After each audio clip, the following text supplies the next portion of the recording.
So the verdict of the 11-member select committee that investigated Cabinet Secretary Mithika Linturi's alleged involvement in the fake fertilizer scandal that divided Parliament was a complete contrast to a united House which saw both the ruling Kenya Kwanza members of Parliament team up with opposition legislators to register an overwhelming 149 votes against 36, paving way for the select committee to investigate the embattled Cabinet Secretary.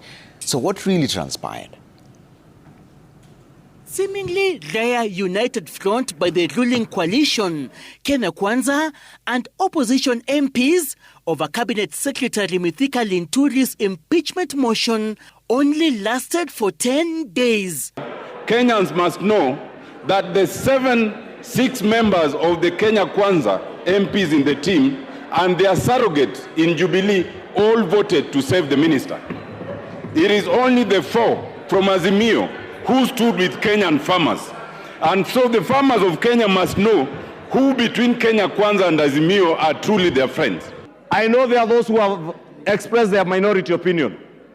Honorable Speaker, I had a brief look at that report, and it is all based again on emotions and what they want to say are perceptions.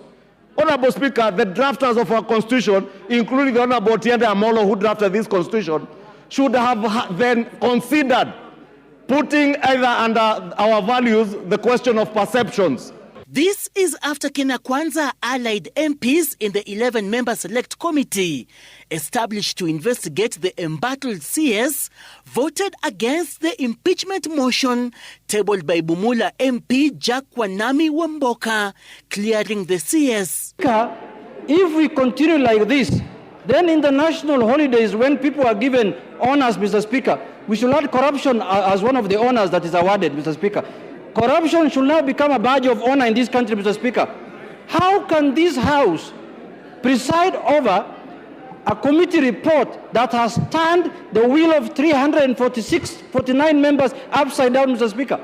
And they know very well the mood of the House was that they want the minister impeached.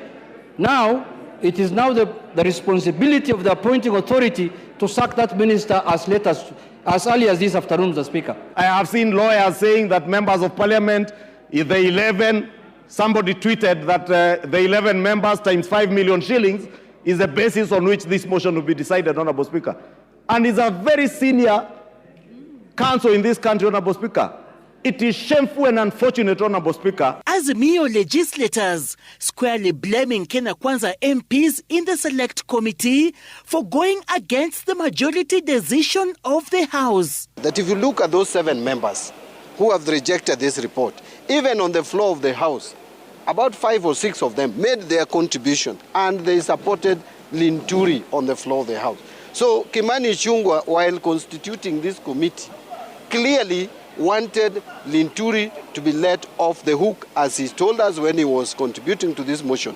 He failed to convince his members. He failed to whip his members on the floor of the House. He decided to use the select committee to sanitize Linturi.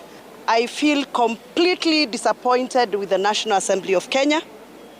I feel very exhausted. Not because I wanted the result to be on the other way, but I thought we should have considered the many farmers that actually brought even the samples fertilizer into the parliamentary buildings, the county hall building when they were asked to. With the House divided once again, following the verdict of the 11-member select committee, it's back to business for the rival coalitions, whose united front for a seemingly key cause was once again overtaken by respective party interests. Investigations into the fake fertilizer scandals are still being extended by different entities, including parliamentary committees both in the National Assembly and the Senate, as well as investigating agencies, including the DCI. Seth Olale, Citizen TV, Parliament Buildings, Nairobi County.